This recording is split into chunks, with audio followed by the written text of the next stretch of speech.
Hello guys, how are you? Please let me know if my sound is okay. No intro tonight. We're gonna go directly to the subject. No protocol.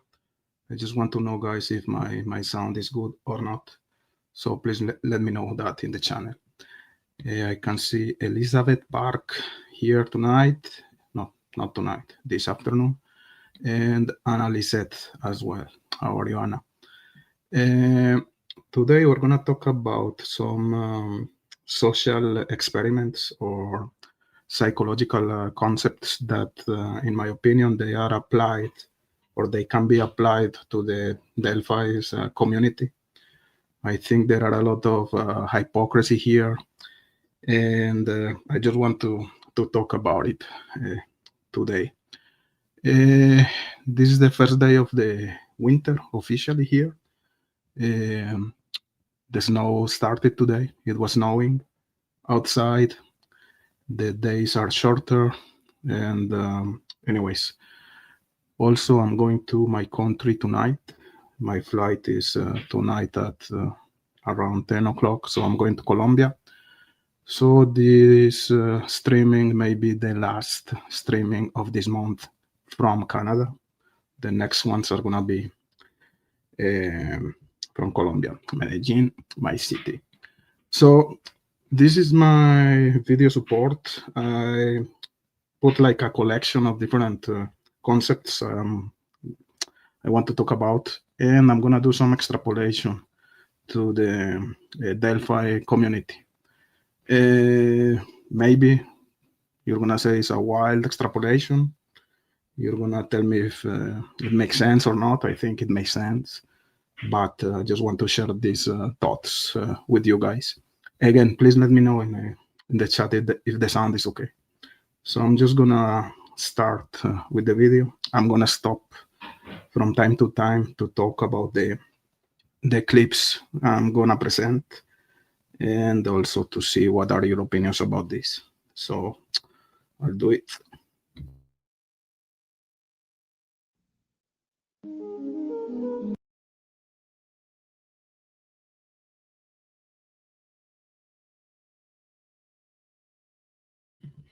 I think we started with technical problems. I don't know why the video is not playing. Let's repeat this.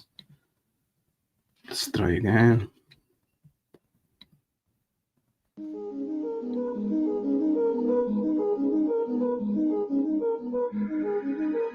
Yet another costly red faces all around space shuttle launch delay. Why do group decisions sometimes result in monumental error? So this first clip is going to be very short.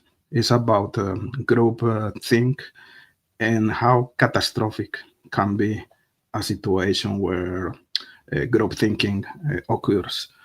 This is remember the disaster of the Challenger spaceship or Cohet or the rocket, let's say.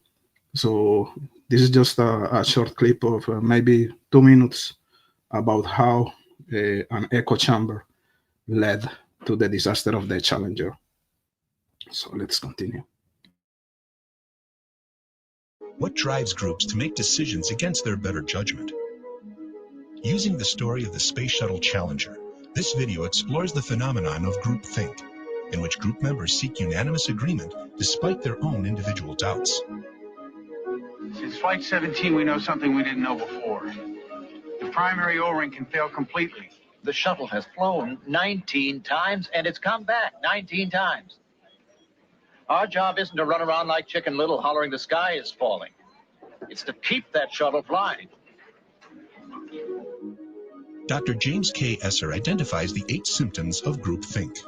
When more of these symptoms are present, the likelihood is greater that groupthink has occurred, and therefore the probability is higher that any resulting decision will be unsuccessful, possibly even catastrophic. It's time to make a decision. Bob, take off your engineer's hat and put on your management hat.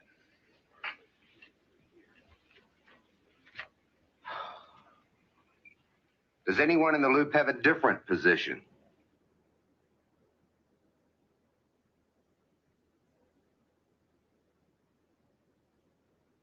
Even though we had some concerns about the low temperatures, we now recommend proceeding with the launch.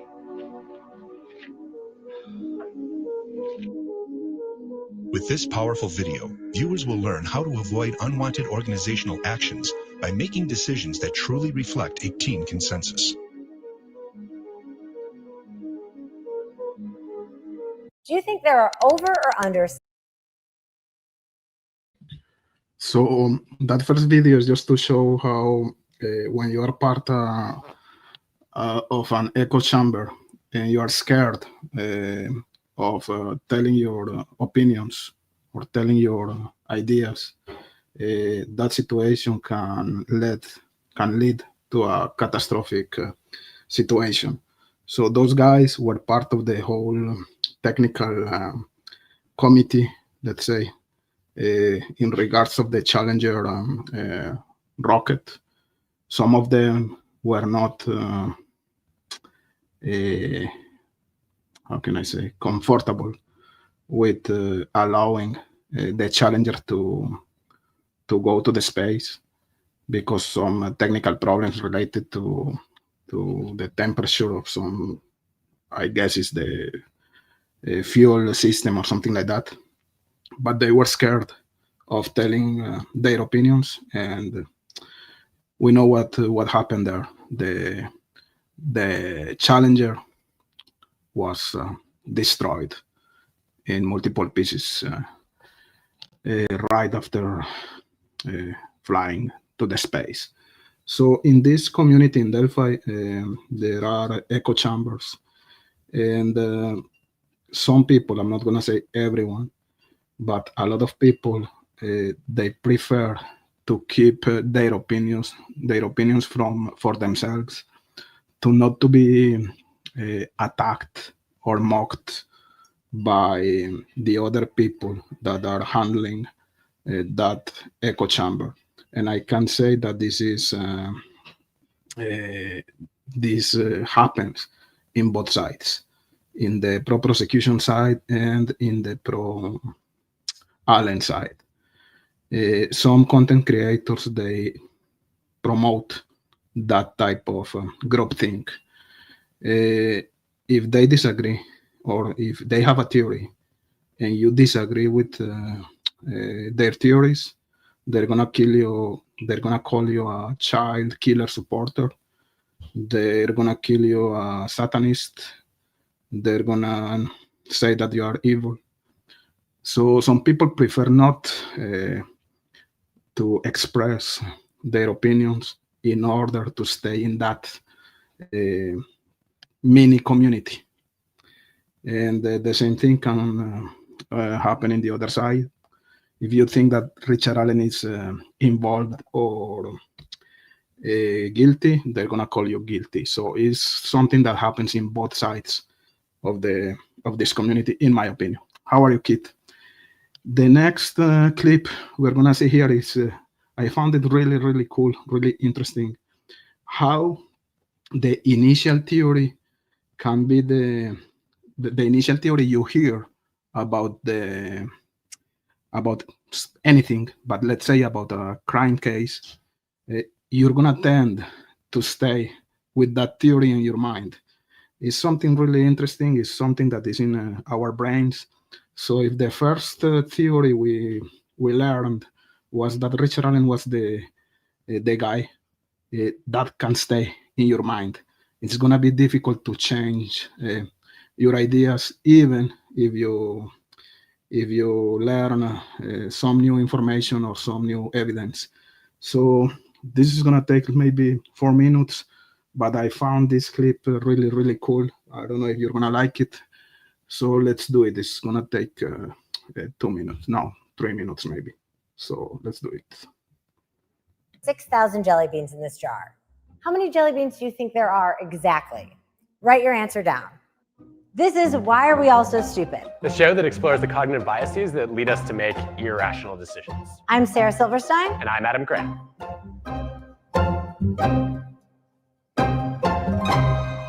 Anchoring is... So this is gonna call the anchoring effect. Before continuing, hello post Spunk Mama. Hello, Candy. Hello, Shay Watson. Shay Watson is in the house. Hello, V. Thank you guys for showing up. So let's continue with this anchoring theory, the anchoring effect. Is a bias that we all face, where whenever we're exposed to an estimate, we then make our own estimates sort of too close to that, and we don't adjust enough.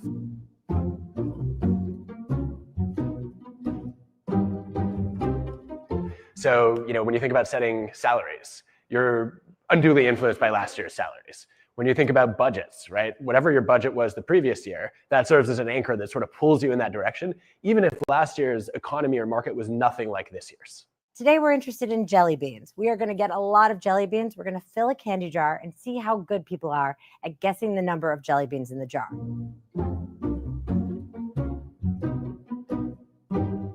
But first, we're going to try to anchor their answers to a really high number or a really low number by asking them if they think they're over or under a number of jelly beans before we ask them to guess. We're expecting people's guesses to be tied to that number we anchor them to. Do you think there are over or under 6,000 jelly beans in this jar? Under. Under. Over. Under. Under. Under. Definitely under 6,000 jelly beans in this jar. And how many do you think there are if you had to guess exactly? There are, okay. I like how you say that, like there are. I think it's 4,980. I'm trying to count this first layer up here, and which is around 52. 6,500. 4,500. Great. How'd you come up with that? I have no idea. This would be around 5,328. Do you think there are over or under 1,500 jelly beans in this jar? Under. Under. Over. Under. Over. Over. I would say they're probably under 1,500 jelly beans in the jar. Okay, and how many do you think there are exactly? 532. 1,400. 3,500? How did you come up with that? I have no idea. I think there's more than 1,500, less than 5,000. There's 20 by 20, which is 400. And then I didn't get to count this way. 1,200? 1,000. Okay, how'd you come up with that? Looks like a lot. The people that were anchored to 1,500 had an average guess of 2,490. Those anchored to the higher number of 6,000 had an average guess of 3,427, 38% higher than the first group, or about 1,000 jelly beans more. So why are we all so stupid? So you look at that jar of jelly beans and you have no idea how many are in there.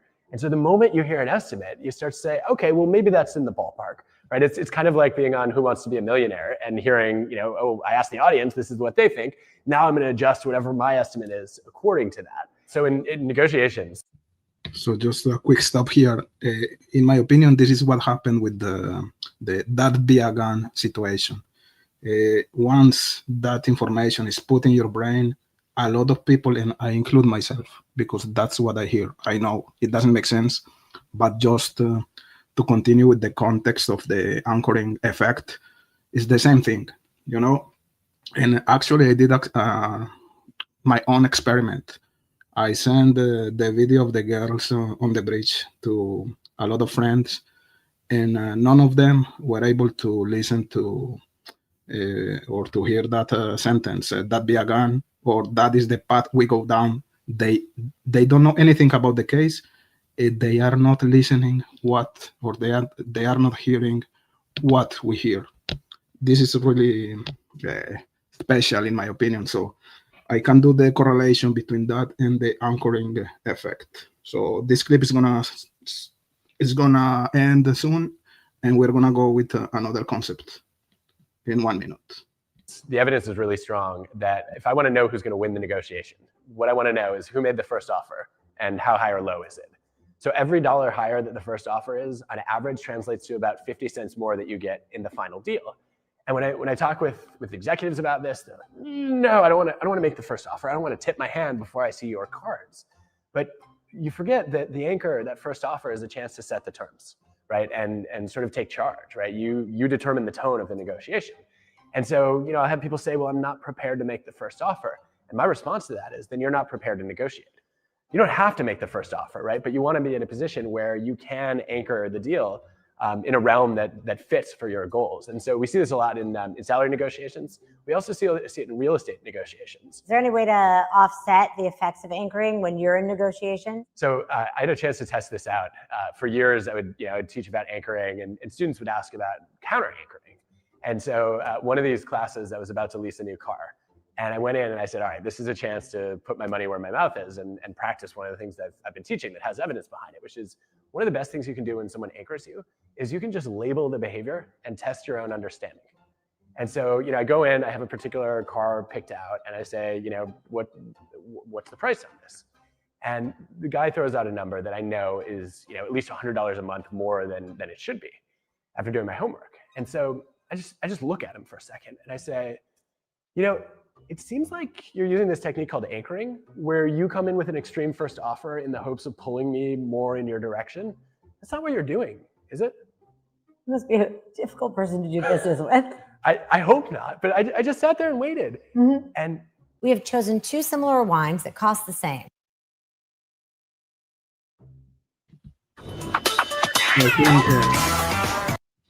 I think we have the idea, right? So let's that was to do the parallel between, for example, that be a gun, something that is incepted in your brain, or a seed that is planted in your brain.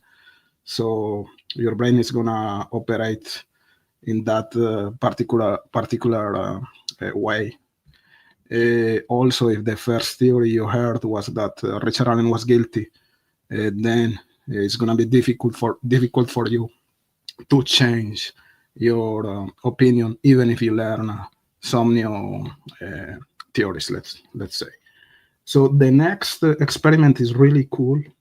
We're gonna see a lot of people entering into an elevator, and let's see how the behavior of the person that is like the guinea pig for the experiment is gonna be in function of the behavior of the rest of the people. It's maybe 2 minutes max, but it's really cool.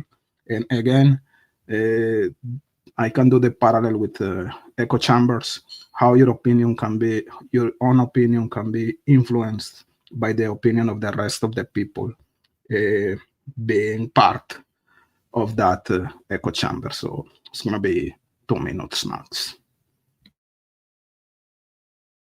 So you walk into an elevator and naturally you turn and face the door, right? It's just what we do without even thinking. All right, in the blue t-shirt, that is Nadia. She is an innocent passerby. Has nothing to do with this. Everybody else in that elevator, they all work for Would You Fall For That. They are all in on the experiment. They are all purposefully facing the wrong way. Nadia is facing the front. You can just see the back of her head, wearing the blue t-shirt. That's Nadia. She is facing the front of the elevator like a normal human being. Everybody else is facing the back. We're playing this to you in real time, no editing, as it actually happened. Okay, floor 2. Rebecca gets off. Emily gets on. She also works for us. We're swapping people in and out to reinforce the behavior. Emily's acting like it's the most normal. Oh, Nadia's turned. Nadia, okay, her bag is slipping off her shoulder. She's nervously playing with it.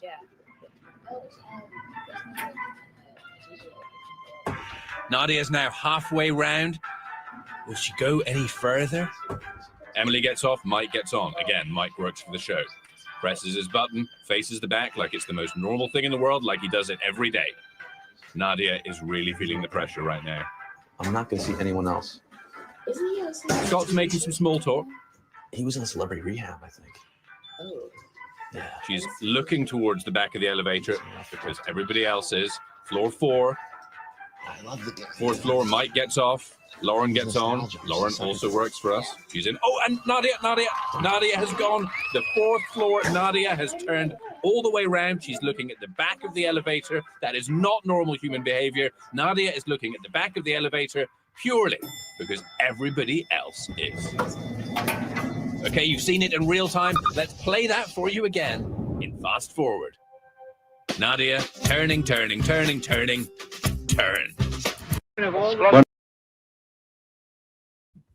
So interesting, right? I'm not breaking any news here, but I think it's cool to present these examples to just to have a little bit more of conscience and just to stand with our own opinions, regardless of the opinions of the rest of the people that are around us. If the other opinions don't make sense, you know what I mean? That's the idea. Keith says, is the primacy effect more likely to form biases and opinions on the first bit of material we get? That's exactly what we were talking about. That's why everyone just assumes Bridge Guy equals the killer, when that could be very well be not true. I agree 100% with you. And this is one of my main theories here. I think there were other people waiting for the girls at the other side of the bridge. And Bridge Guy, he could be simply the person leading the girls to the other people, or it can be any other different situation, or it can be that Bridge Guy is the killer. But we shouldn't shape our opinions based on the opinions of the rest of the people again. I sent the video to 3 people and played for a middle school child. As experiment, I tried to convince the child of the state's words, and he said, "Bad news. Someone lied to you." Interesting. Yeah, it's cool. I think all of us, we should do that experiment. It's really interesting. Weirdly, the child was able to decipher the words faster and more accurately than the adults. Yeah, they are maybe, or not maybe, for sure they're smarter than us. Yeah. Candy, the fence could have the captions and only use it on the words that was understood and ask, why the fuck is the state saying otherwise? But I guess no one listened to the video. Yeah, sorry guys, I'm not going to read all the comments, but I know you're having fun on the chat. So let's go with the next clip. Okay, Peggy. That's all they had to prove. However, I do see value of knowing how many people are involved. Good point. Okay, let's go with the next clip here, guys. An experiment is not a public opinion poll. It examines behavior under the pressure of social forces, as the experiment of Solomon Asch reveals. The experiment you'll be taking part in today involves the perception of lengths of lines. As you can see here, I have a number of cards, and on each card there are several lines. Your task is a very simple one. You're to look at the line on the left and determine which of the 3 lines on the right is equal to it in length. All right, we'll proceed in this order. You'll give your answer. Only one of the people in the group is a real subject, the 5th person with the white t-shirt. The others are confederates of the experimenter and have been told to give wrong answers on some of the trials. The experiment begins uneventfully as subjects give their judgments. 2. The subject denies the evidence of his own eyes and yields to group influence. Asch found subjects went along with the group on 37% of the critical trials. But he found through interviews that they went along with the group for different reasons. 1. They must be right. There are 4 of them and 1 of me. 1. This subject's yielding is based on a distortion of his judgment. He genuinely believes that the group is correct. 1. 2. 1. 2. 2. I know they're wrong, but why should I make waves? 2. In this case, the subject knows he is right, but goes along to avoid the discomfort of disagreeing with the group. Here, the distortion is at the level of his response. 2. 2.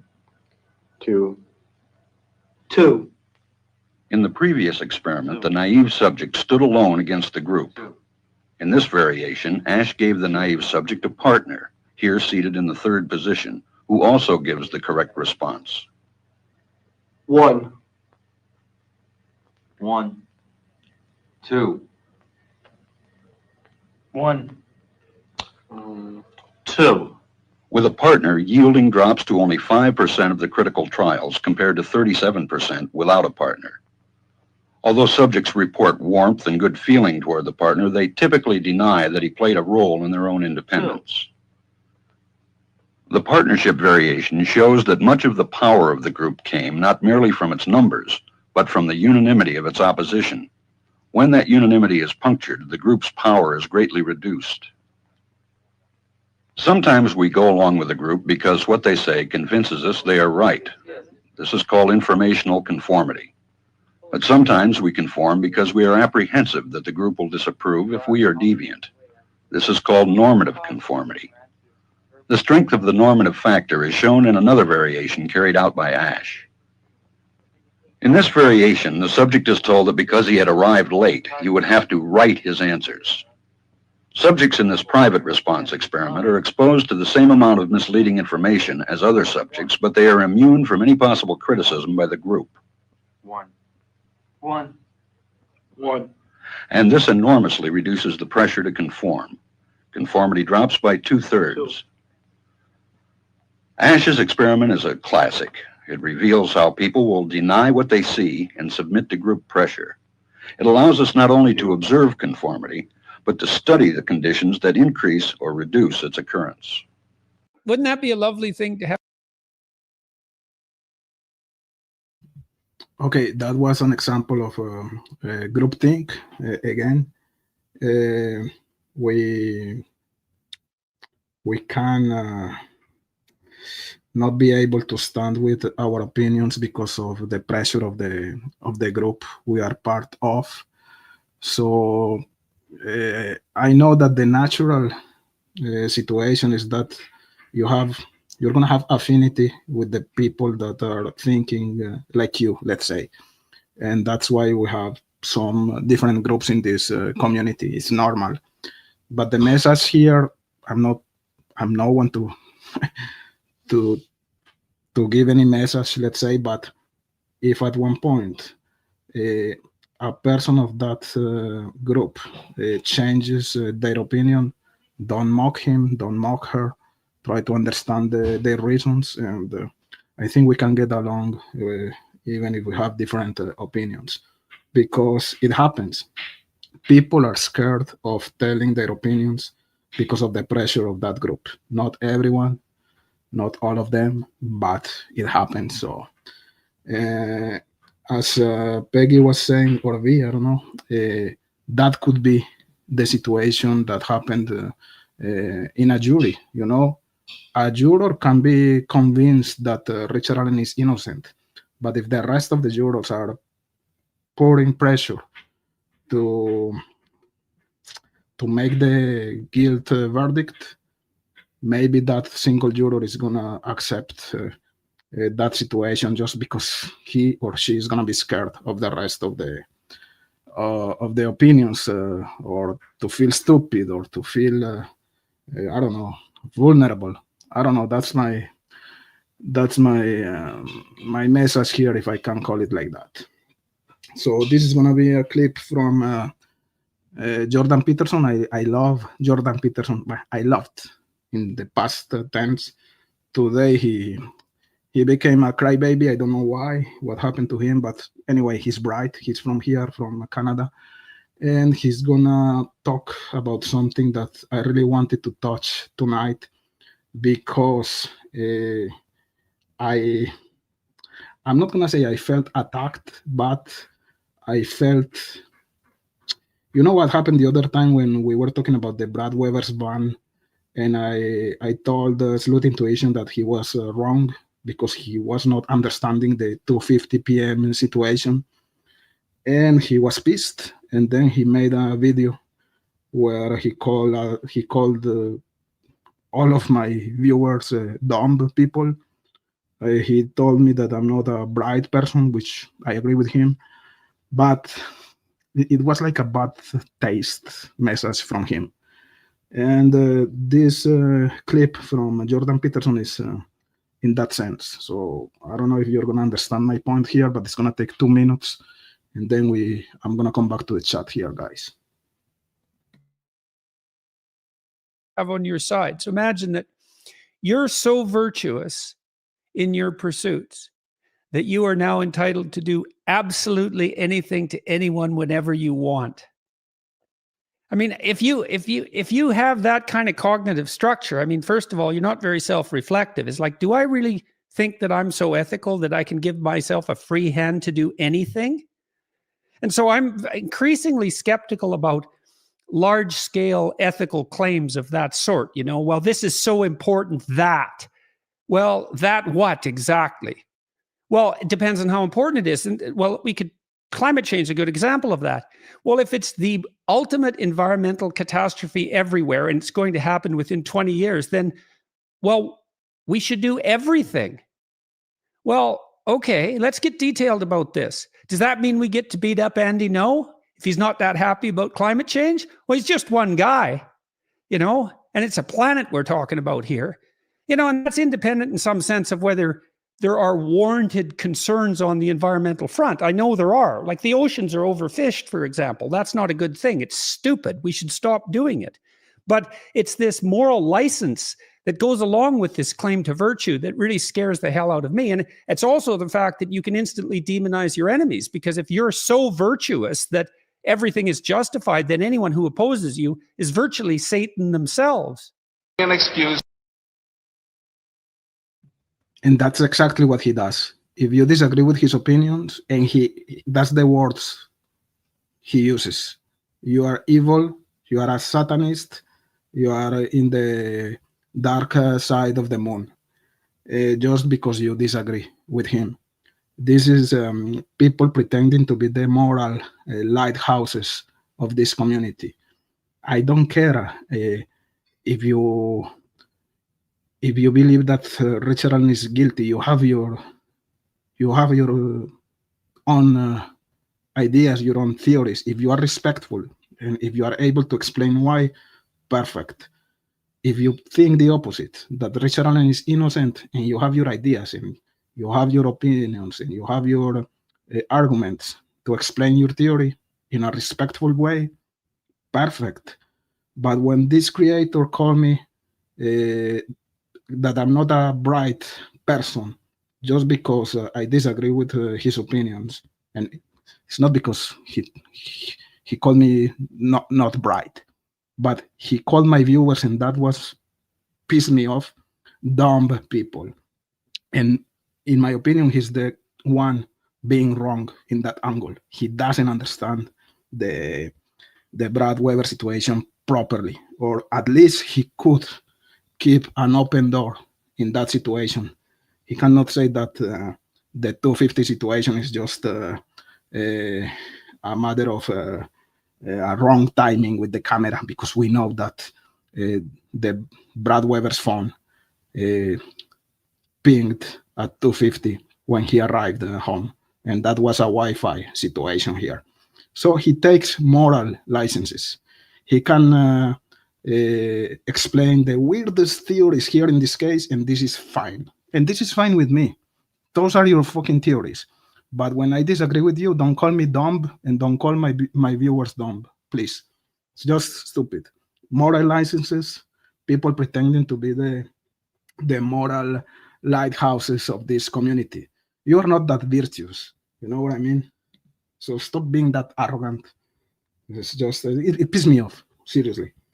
Let's continue with another. This is the original experiment for the elevator. I think this was made in the 50s. It's going to take 1 minute, but I think it's important because it's going to show that the situation didn't change with the evolution of the new generations. You know what I mean? 50 or 60 years ago, the situation was the same. So let's go with this one. It's going to take 1 minute. But turning just a little bit more to the wall. Now we'll try it once again. Here's the candid subject. Here comes the candid counter.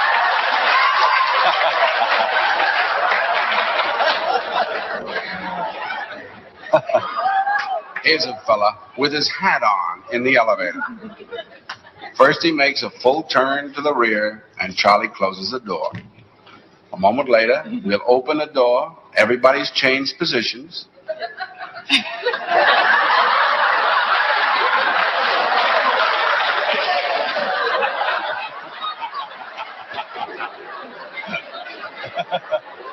Now we'll see if we can use group pressure for some good. Now, in a moment, on Charlie's signal, everybody turns forward. Notice they take off their hats. And now, do you think we could reverse the procedure? Watch.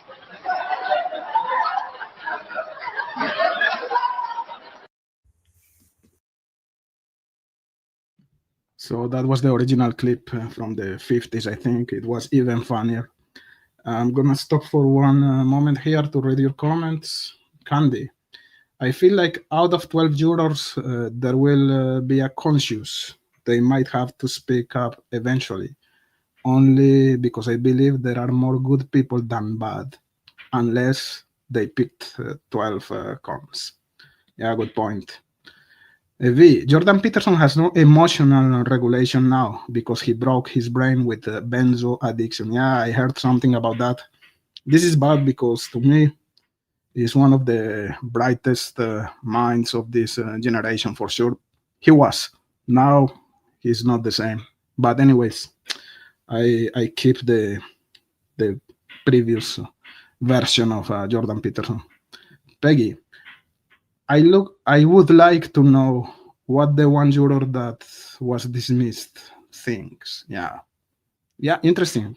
Maybe if you're here watching the video, you can call and tell us if you're the juror that was dismissed. Yeah, exactly. He does. Redacted doing redacted. I wonder about that, Candy, because they gave 3 days for voir dire and they only used 1 day. Yeah, good point. Jurors need education on the job of a juror. Yeah, he called worshippers of Satan. What the fuck, man? Come on. Grow up, for real. Jordan's just too political nowadays. Yeah, he was a jerk, as usual. So, I agree with you about Jordan Peterson brain. Yeah, it's broken. Yeah, what the fuck is wrong with that guy? Seriously? Come on. Bando, yeah, is better. It's better, for real. But even if he thinks he was a cellular ping and not a Wi-Fi, it's not a reason to call people stupid or to call people dumb. And I'm not going to say that, but we know, I'm going to stop here. Sometimes he is. And I think that is reflecting what is happening in his own channel, because even his original viewers are being pissed. But it's like Gray Hughes. He treats Gray, the viewers, like stupid persons. So, of course, there are a lot of masochist people in the world.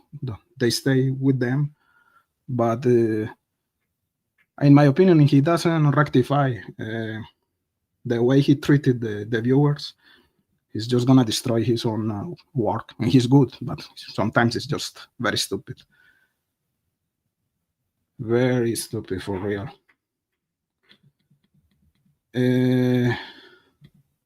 I like Rukus. Rukus is cool. Okay, I don't know. I don't have the mental capacity to do all the mental gymnastics the guilters do. Hey, Andy Kopsa. Hey, you know that Andy Kopsa, the other time when she was here in the chat, we presented the picture she has with Joan Jett. Amazing picture. How cool was that? Remember that? Andy is the best, for sure. They all over there require mental gymnastics. I think the mental gymnastics are in every side of this case because, I don't know, a lot of information is not clear, is fishy, is weird. But anyways, it's hard to make, for real, the thing that is clear here is that he didn't have a fair process. And just because of that situation, because of that fact, because that's a fact, the outcome is questionable. As I always say here, even if I think that Richard Allen is involved, if I was a juror having all the information we know today, I would vote not guilty. But anyways, continuing here, I'm gonna scroll down a little bit. Yeah, Gary is just stupid for sure. So he says that you are intellectually dishonest, not like he's very, he's the moral lighthouse of the community. Go fuck yourself for sure. So let's continue with the clips here. The empathy gap. Let's do a quick experiment. Imagine you're being seated at your favorite restaurant, and as you're making your way to your table, you see a woman at a corner table crying. What's your first response? I've asked this question to thousands of people in the workshops I give, and their responses are similar. Poor dear. She's upset. She needs support. Is there something I can do? Now erase that image, and this time, as you're being seated in the same restaurant, you see a man at the same corner table crying. What's your first response? Is it different from your response to the crying woman? Those thousands of people had a different response to the crying man. They thought there was something wrong with him, that he might be drunk, and that he needed to be avoided. How about you? For most people, the woman got compassion, but the man got ignored, avoided, or judged. Did you have a different response for the man and for the woman? If so, why would your compassion change? Something powerful and automatic is going on here. It's called the empathy gap. We all have a good dose of it, and it impacts our personal relationships and even our institutions. How much of this do you have? And how does it impact you and your relationships? Do you remember how long you studied for that? So that one, I was not even sure why I included here, but I found that clip interesting. So maybe, oh shit, the alarm goes on. Give me 1 second. The fire alarm is on.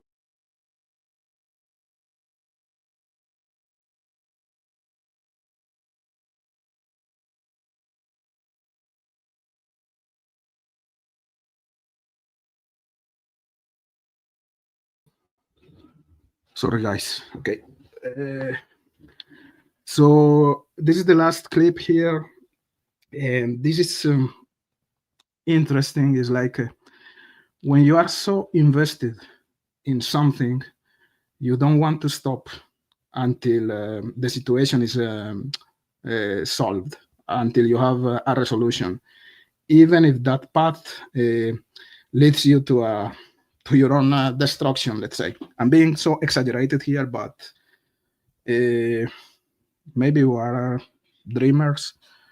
We are trying to understand, to figure out what happened here in this case since 2017, years ago, and we still continue doing that. And maybe it's not gonna happen, but we keep trying.